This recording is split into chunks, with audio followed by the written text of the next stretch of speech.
Debate con Gabriel Camacho. Hola, ¿qué tal? Les saludo con gusto. Ya nos arrancamos en esta mesa de debate. Saludo con gusto al equipo que hace posible este espacio.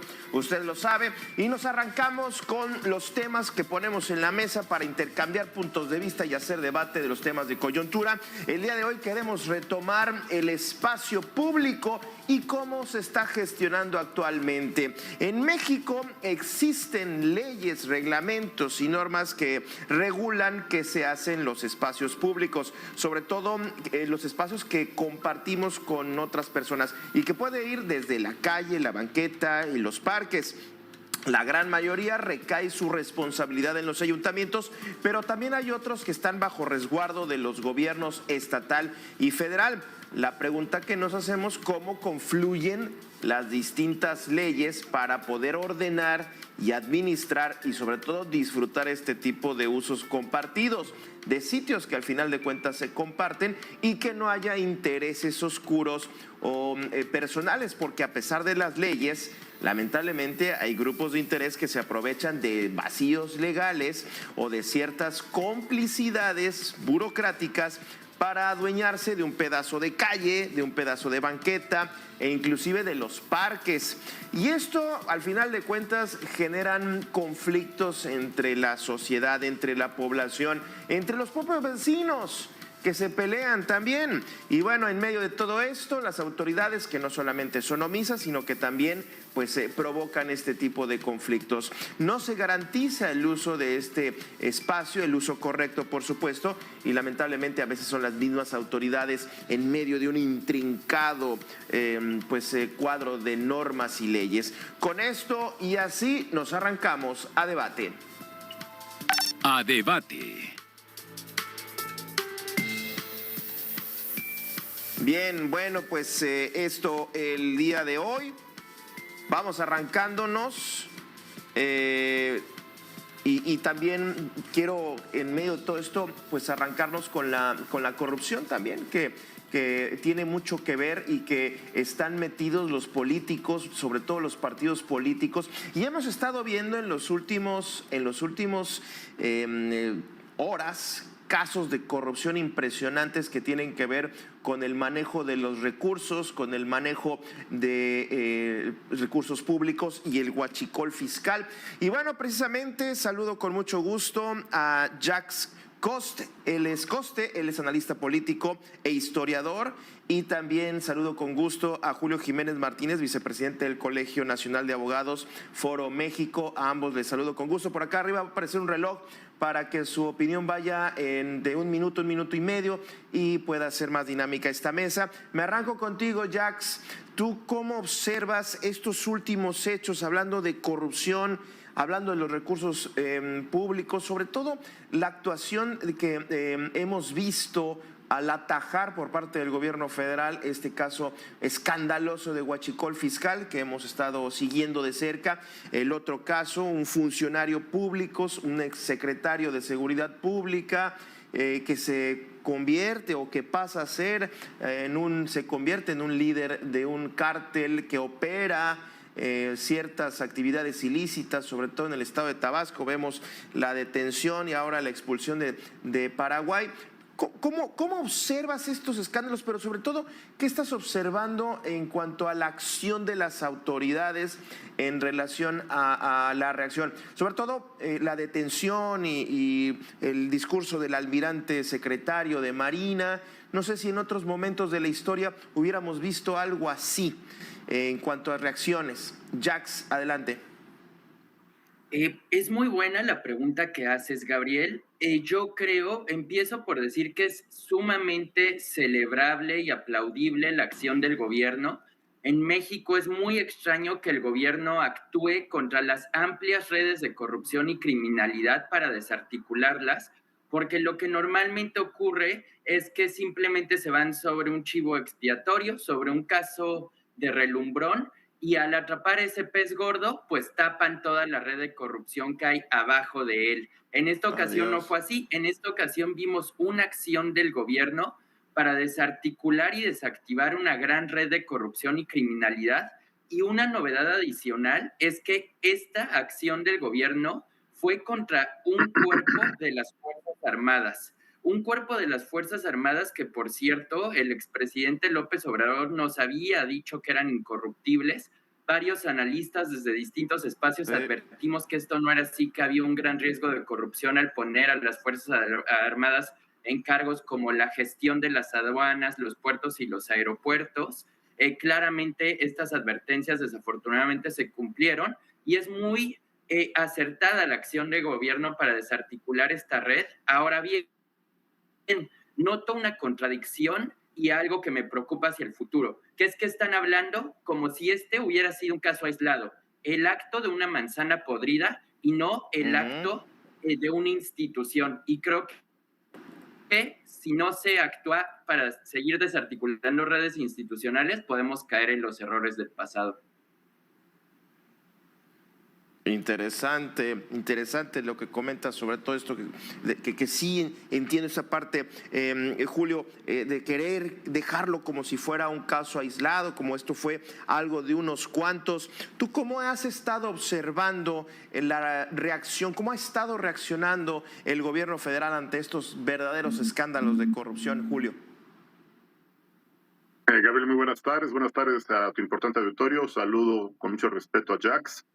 Debo decirte con gran preocupación como litigante, con sorpresa como ciudadano mexicano, como, si quieres llamarle un analista que visualiza con mucho escepticismo, con mucha desconfianza, con alto nivel de expectativa la actuación del gobierno federal frente al combate a la delincuencia.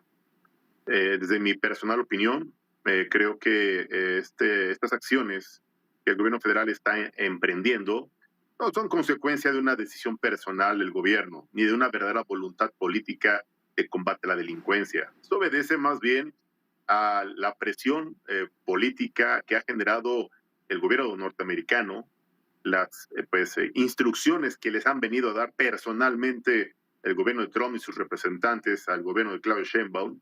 Les han leído la cartilla, les han puesto sobre la mesa la lista de importantes funcionarios, ex gobernantes e incluso al día de hoy legisladores que están involucrados en negocios inconfesables, incluso tienen redes, vínculos o compromisos inconfesables con grupos de la delincuencia organizada. No les queda otro remedio más que emprender acciones que pretenden simular un combate frontal a la delincuencia. No les queda otro remedio más que dar una demostración de buena voluntad y de cumplimiento ante las presiones internacionales, reitero, promovidas por el gobierno norteamericano, bajo amenazas evidentemente de acciones e intervenciones militares para combatir a estos grupos de la delincuencia que han sido reconocidos o denominados como grupos terroristas. Sin lugar a dudas, un fenómeno preocupante, un fenómeno que genera incertidumbre para el capital y desconfianza para los inversionistas. Gabriel. Ahora, sí, totalmente coincido. Ahora, en medio de todo este ecosistema que hemos estado viendo, ya veremos, coincido, ya veremos cómo se va dando y hasta dónde va a llegar en los dos casos, tanto en el de Hernández Bermúdez Requena como el del Huachicol. Ya veremos, porque conforme se le va sacando más, se va rascando más, pues hay muchos implicados y bueno, ya veremos hasta dónde va a tocar fondo este asunto. En medio de todo este ecosistema, le decía, también vamos como a la par de los actores políticos que han sido también evidenciados en medio del derroche, de la compra de marcas carísimas de relojes, de zapatos, y al mismo tiempo parecería que ese tema quedó como de lado con estos dos escándalos. Por eso me era importante conocer su opinión al respecto de esto, porque pues ahí está también, hay una clase política de élite que ostenta, que digamos presume que no está mal tener recursos, no está mal hacerse de un patrimonio, pero cuando se habla de pobreza y se lucra políticamente, digamos, con esos discursos, pues no sé qué tan incongruente puede llegar a ser ver a un político con un reloj Philippe Patek de ¿qué les gusta? 350,000 pesos, Jax. A mí en esta ocasión me gustaría hacer una diferenciación entre los dos tipos de escándalos de corrupción. Si bien es cierto que estos casos de escándalos, personajes de corrupción de viajes lujosos, relojes caros, trajes caros, no son deseables, no son positivos y sobre todo son muy contradictorios de la retórica de austeridad y antielitismo de Morena. Creo que esta no es la corrupción que más importa combatir. La corrupción que más importa combatir para México, Claro. para que el gobierno, en efecto, para que el Estado efectivamente tenga los recursos para llevar a cabo obras de infraestructura, programas sociales, mejorar el sistema de salud, etcétera, etcétera, y para que sirva mejor a sus ciudadanos, es el otro tipo de corrupción. La corrupción que implica amplias redes de funcionarios políticos, militares, empresarios y todo tipo de actores que se coluden para saquear al Estado, para robar recursos e enriquecerse personalmente. En ese sentido, creo que es bueno la condena mediática y social a estos casos de ostentación y de elitismo de estos políticos de Morena, pero me parece más relevante esto otro, el cómo vamos a seguir atacando las redes de corrupción y criminalidad, que son las que más afectan al erario público y las que impiden que el Estado genuinamente sirva a los ciudadanos. Y creo que es este segundo tipo de corrupción la que hacemos muy bien en discutir en espacios como este, Gabriel. Sí, totalmente. Y sobre todo que el recurso con el que se hacen, Julio Jiménez, el recurso con los que se hacen los políticos sea un recurso lícito, no habría mucho problema. Ya cuando vemos, regresando al tema de estos dos hermanos que pues tenían una vida de lujos que no se daba, ahora vemos que esos recursos fueran provenientes del huachicol fiscal. Julio. A ver, Gabriel, vale la pena hacer dos aclaraciones. No cabe duda que este gobierno es un gobierno que se ha caracterizado por la incongruencia, por la contradicción, por la corrupción, por el encubrimiento de personajes involucrados con diversos delitos, incluso de alto impacto.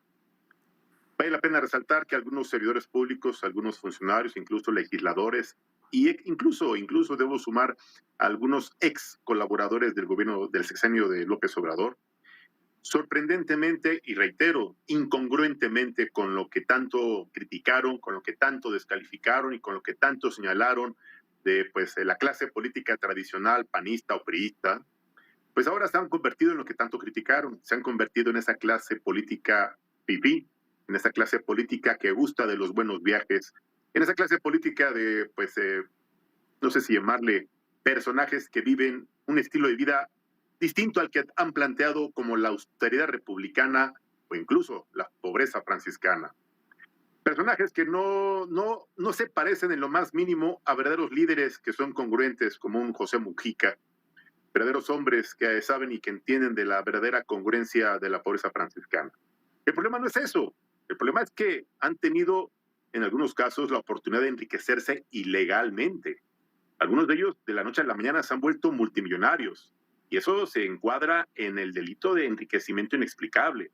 Muchos de ellos han desviado recursos públicos con fines personales. Otros más han beneficiado de la celebración de contratos multimillonarios para beneficiar a sus amigos, familiares, amigos, compadres, para el pago de cuotas o para el pago de cuates.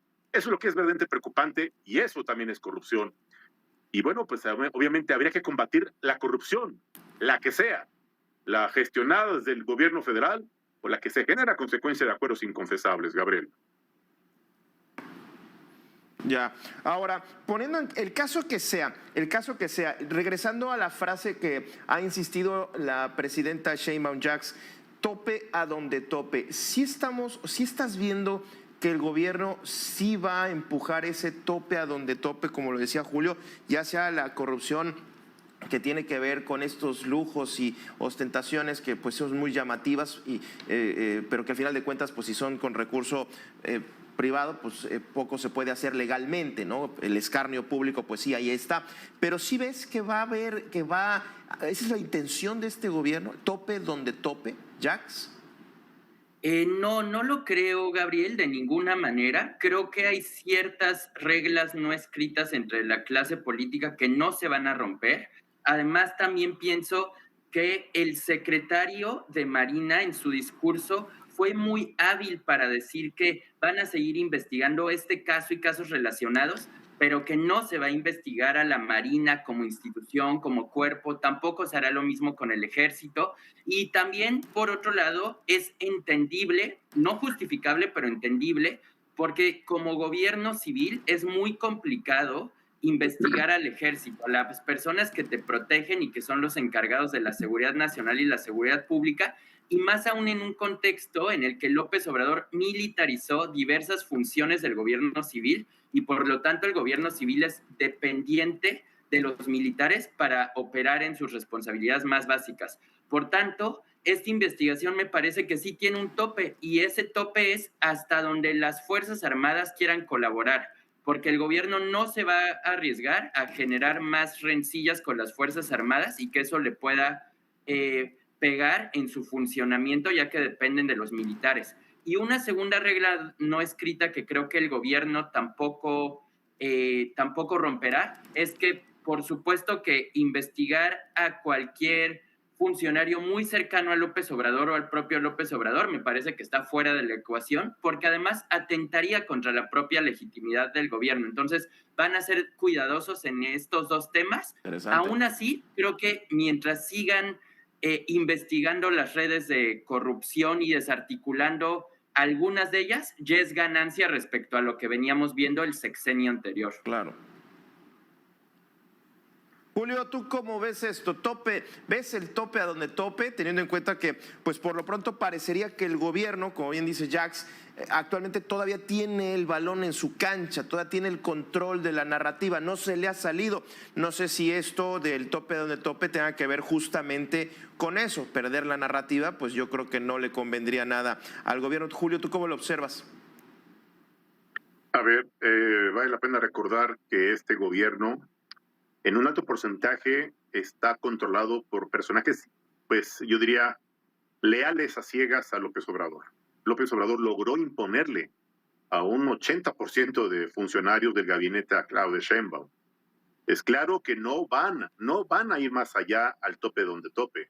Seguirán jugando a las leyes, seguirán jugando a las formalidades de una investigación, seguirán jugando a la institucionalidad y seguirán jugando al juego del combate a la delincuencia. Una simulación institucional, una pues nube de aparentes detenciones, una cortina que aparentemente justifique o legitime sus acciones institucionales o gubernamentales en materia de procuración de justicia, pero no van a ir al fondo. Van a detener a los peces chicos, van a lanzar la red y eso no será determinante para detener a los verdaderos líderes de esta red criminal de huachicol fiscal. Lamentable porque se pierde legitimidad. Mucha gente esperaba que después de la mitad de este primer gobierno de Claudia Sheinbaum, este primer periodo, pues Claudia Sheinbaum, esperando que pase el periodo de la posible revocación del mandato, pudiera cortarse el cordón umbilical y pudiera, ahora sí, ejercer por primera vez el mandato constitucional sin el yugo político gubernamental que le dejó López Obrador, porque no hay que ser tan analistas ni tan profundos en la investigación para darse cuenta que Claudia Sheinbaum está sometida, está fiscalizada, está dirigida desde Palenque. Así es que creo que, y reitero, no creo, estoy convencido que seguirán las investigaciones, reitero, habrá detenciones, habrá acuerdos con los detenidos, habrá compromisos con aquellos que sean pues los responsables aparentemente de este huachicol fiscal, algunos funcionarios, se jugará con ellos pues reitero, a castigarlos públicamente, casi en plaza pública, serán sancionados para que el pueblo bueno y sabio vea que el gobierno de la cuarta destrucción del país cumple su palabra, tope en donde tope. Muy bien. Pues Julio, Jax, muchísimas gracias por haber estado con nosotros en esta mesa muy interesante, sobre todo porque frente a estos casos tan escandalosos de corrupción, pues se tiene que haber consecuencias o debería de haber consecuencias. Muchísimas gracias, gracias a ambos y a usted también esta tarde que estuvo con nosotros a debate. Le invito, quédese en la programación de Mega Noticias, con permiso.